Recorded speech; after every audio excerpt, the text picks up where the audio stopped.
Wow.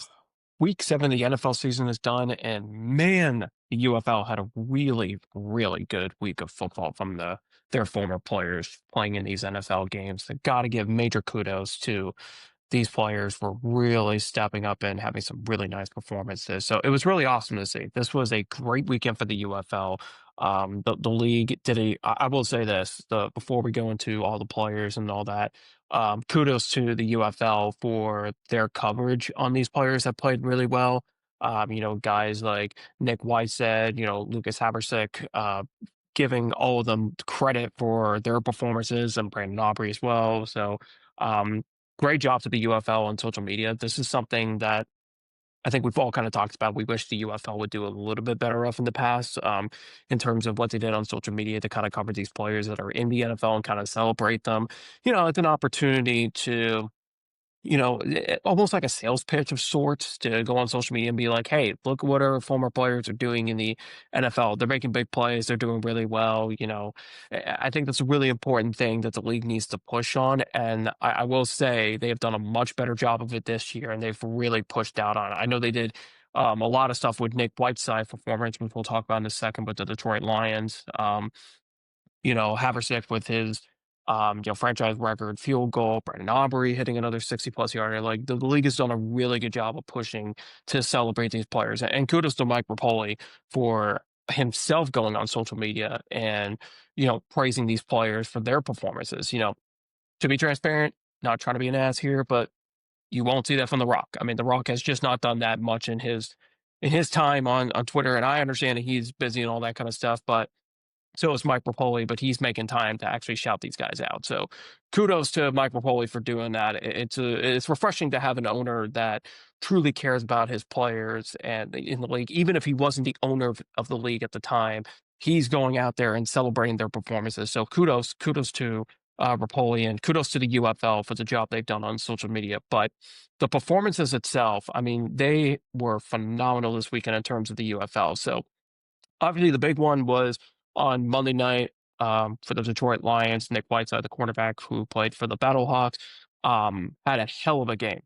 Detroit's been yeah, the Lions just they keep getting banged up with injuries. They had the same problem last year, just had a lot of injuries. This year, kind of the same situation, a lot of injuries in the secondary, but Whiteside really stepped up. He only made one tackle, but he had three pass deflections, including one that was almost a touchdown in the end zone. He was Pro Football Focus's highest ranked defensive player on the Lions. Like, he played tremendously well, and he got a lot of attention from Mike Rapoli to the UFL. I know James Larson was the first one to kind of post about his performance, and then everyone kind of retweeted and reposted after that. Really great performance on his part, and somebody who was seen as a reserve player, more of a special teams guy, really step up in the starting lineup and played really well for the Lions, and he might have played himself into more playing time throughout the season. So, I mean, this is what the UFL does. This is what the UFL is all about. Like, there's guys like Whiteside who hasn't had as much attention as maybe the other players like Brandon Aubrey and Devontae Turpin, but here he is stepping up and having a really good performance. But not only that, but it's refreshing to see somebody who's not a special teams player have a big game. We just don't see this very often. I would say, like, there's been very few times where there's been players outside of special teams who have had big games that played in the UFL or spring football in general. Like, the one that I think everyone kind of thinks about is, Taylor Heineke coming from being a backup quarterback in the Battlehawks back in 2020 to being the starting quarterback of I guess at the time Washington football team, in the playoffs when he took over as a starter against the Tampa Bay Buccaneers and almost beat Tom Brady. Like, you don't see those type of performances very often from a spring football player. So it's really cool to kind of see, like, a skill player or, like, somebody on offense or defense be able to step up and make big plays and make a huge contribution for the team. So shout out to you, Whiteside. Great performance from him.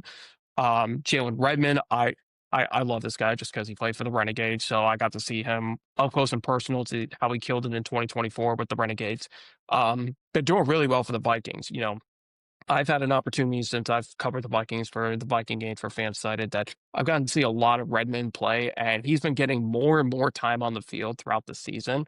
And even last year, there was a slow progression for him moving up and getting some playing time that to the point that Minnesota is looking at him like he could be the future on that defensive line and take over for the older guys like Javon Hargrave and Jonathan Allen when once they, depart for the team or retire, because those guys are kind of in their 30s right now, and Redmond's a little bit younger, and he's played incredibly well.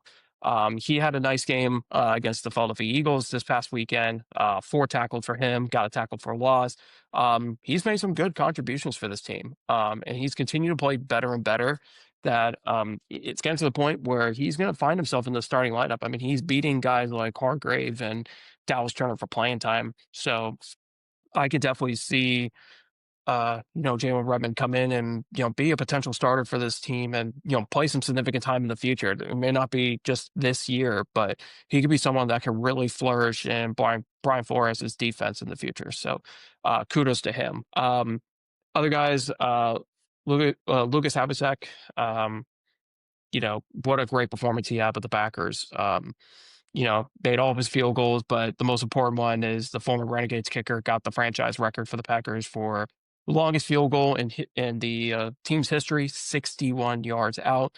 Haversack is somebody that, played well in the UFL, got to come in with, McManus getting hurt and getting an opportunity to kick for the Packers, and he's made the most of it. I mean, he's been really good so far with the Packers, and looks like a guy that, I don't know if he's going to hold on to his job for long, but he certainly, even if he gets cut by the Packers for some reason, he's going to get a job somewhere else. I mean, this is a guy that probably don't have to worry about playing in the UFL for a little while. This is the guy that I think the NFL will come calling, and maybe could potentially compete for a starting job either with Green Bay or with somebody else. So he's really put himself on the map with that field goal. And I think in today's age, with the kickers the way it is, you got to be able to hit those 60+ yard field goals. If you're able to do that and prove you got a long leg and you can kind of creep up on that NFL record, then you're gonna have a spot in the NFL for a long time.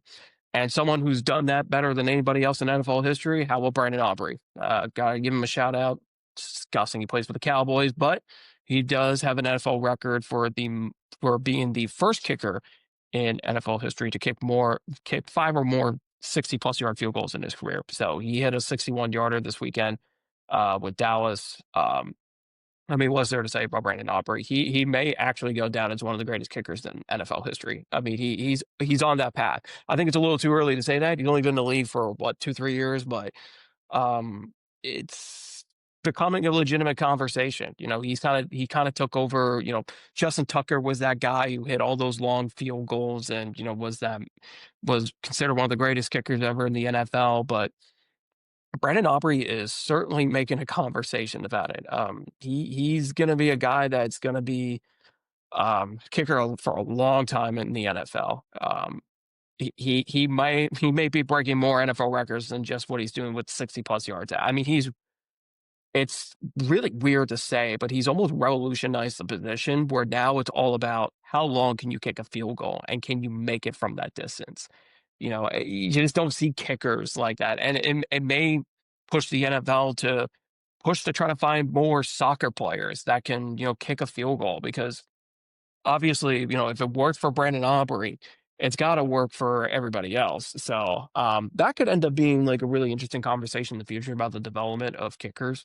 Within high school, college, professional, how the NFL kind of handles that position, because Brandon Aubrey's put the kicker position at a whole new level that now, like, when you get to midfield as an NFL team, you almost feel like, well, I could put my kicker out there and make a field goal. So definitely interesting. Definitely something you're going to be able to monitor in the future. But Brandon Aubrey, man, this guy keeps killing us. So kudos to him. Other performances, Dontre Tillman for the Broncos, former Stallion.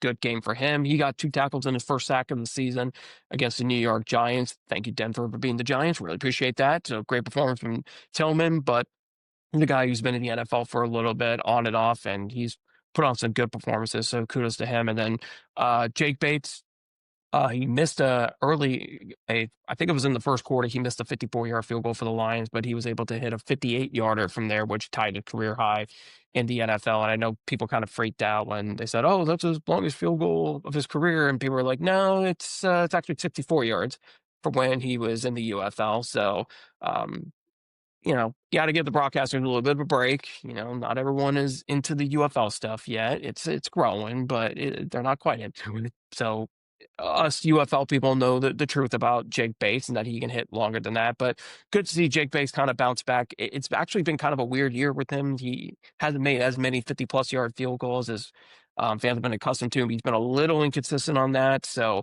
he might have to be careful on that front. But good for him to hit that 58-yarder in the dome. So kudos to him on that. But overall, I just think this was a really good week for the UFL. This might have been one of the strongest weeks of the year for the UFL. To see their former players come in and perform well, I just think that it's a big boost to see all these players who have played at the UFL, XFL, USFL, and be able to come up with big plays and help their teams in their games. So, something to monitor for the rest of the year. Obviously, it's a big selling point for the UFL. I think it's a great bargaining tool for Mike Rapoli and company for when they want to recruit players. Be like, hey, look at what all these guys are doing in the league. This could be you too if you play the UFL. So, great stuff in the UFL this week. Really, really good stuff.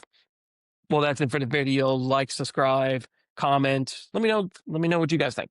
Are you happy with how the players are playing the UFL? Is there somebody else that maybe has been standing out that I didn't get a chance to talk about this week? I know didn't really talk about Devontae Turpin and stuff like that, but what are your thoughts on how the players are doing in the UFL? And is this a good opportunity for the league to kind of capitalize on recruiting and bring in more players? Seems to me that it's a good opportunity. What do you guys think about it? So, um, that's all I got, and I will talk to you guys soon. Thanks, everyone. Thanks for watching. Don't forget to like, subscribe, and share.